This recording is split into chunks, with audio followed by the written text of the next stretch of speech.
देखिए भाई इस वाले क्वेश्चन में क्या बोल रखा है, let ABCD be tetrahedron such that the edges AB AC AD are mutually perpendicular. तो बेसिकली क्या हो रहा है, ये इस तरीके से मान लो, है ना, ये एक है, ये एक है, म्यूचुअली परपेंडिकुलर है, हाँ सही है। तो दिख रहा है ये वाला एक्सिस जो ऐसे लिखा के दिखाया है वो बेसिकली ऐसे बाहर निकल रहा है। तो मान लेते हैं ये A है एंड ये B है एंड ये C है और ये मान लो D।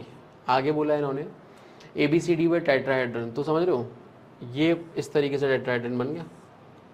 क्लियर, ये जो है इस तरीके से हमारा टेट्राहेड्रन बन गया ABCD व टेट्राहेड्रन सच दैट एज, बोलो ये म्यूचुअली परपेंडिकुलर हो गए। Let the area of the triangle ABC, तो area of the triangle ABC ABC समझ गए, ये पीछे वाला जो ट्राइंगल है ये वाला,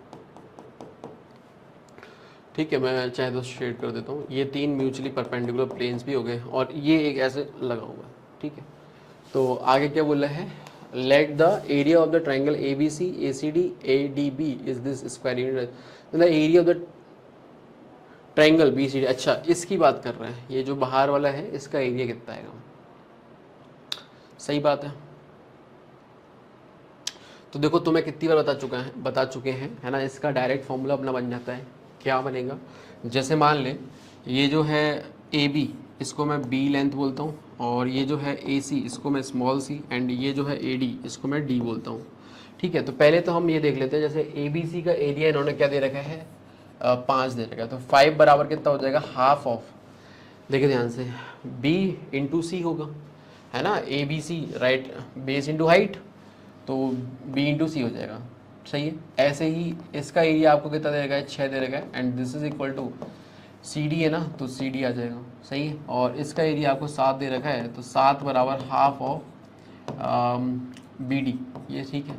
तो यहाँ से अपने पास BC बराबर कितना आ गया 10, CD बराबर कितना आ गया 12 और BD बराबर कितना आ गया 14, ये समझ में आया। अब ये जो ट्रायंगल है इसका एरिया कितना बनेगा, ये देखो डायरेक्ट अपना फॉर्मूला होता है 1/2 स्क्वायर रूट ऑफ क्या नाम है इसका, BC square plus CD square plus BD square, समझ में आया। ये हमारा मतलब वैसे तो ABC यूज़ करते हैं, तो AB square plus BC square plus CA square आता है, बट अभी हमने ये यूज़ कर लिया, तो उससे क्या फ़र्क पड़ना है, BC square plus CD square and BD square बन जाएगा, है ना, का स्क्वायर रूट इंटू हाफ, है ना। ये वेक्टर से ही आ जाता है। वहाँ पे क्या होता है कि जैसे अगर आपको याद हो तो half of mod of A cross B plus B cross C plus C cross A करके निकालते थे, ठीक है, तो उसका मॉड लगा देते हैं। अब क्योंकि वो सारे वेक्टर म्यूचुअली परपेंडिकुलर हो गए, तो जो हम डॉट करेंगे ना, सम डॉट दूसरे के साथ, वो चीज़ जीरो हो जाती है, ये ठीक है। तो वहाँ से यही आ जाता है। खैर ये याद भी करवाया जाता है, बहुत ही पॉपुलर रिजल्ट भी है। तो यहाँ से अपने पास जो एरिया आएगा, एरिया ऑफ ट्रायंगल BCD, ठीक है, विल बी ये तो 1/2 स्क्वायर रूट ऑफ, अब बस इन सब का स्क्वायर कर दीजिए, तो ये हो गया 100 और ये हो गया 144 और ये हो गया कितना 196, ठीक है। तो ये आ जाएगा कितना 1/2। अच्छा जैसा कि अपन देख सकते हैं कि हर एक से दो दो तो कॉमन निकल ही रहे ना, तो एक काम करो उसको बाहर निकाल ही दो, है ना।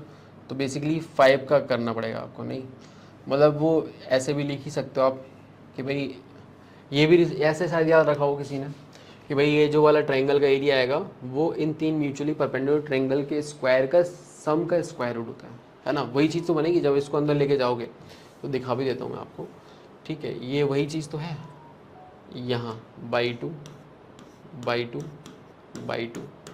समझ में आया। अगर ऐसे याद है तो ऐसे लिख सकते हो, ये डायरेक्ट रिजल्ट आपको नोट्स में लिखाया जाता है।